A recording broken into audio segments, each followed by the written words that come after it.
Happy New Year to all my followers. Thank you very much for your support over the last few years.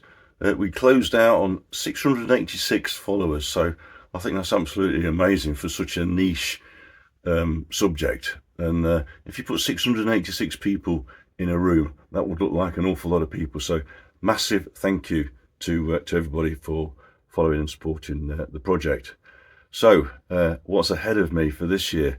A lot. The key word is discipline. So what I've got to do now, I've got to be disciplined to get in the garage every single day without fail and get a good number of hours on the car, because there's a lot of work in front of me and I've got an end date in mind. So this is what I need to do. It's easy to get on with work when you're inspired and it's warm, but it's cold and not very inviting in the garage, despite having some heating now and plenty of insulation. So we're going to press on.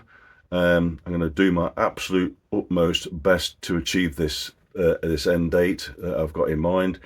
And yes, so watch your space, and thanks again, and see you in the next one.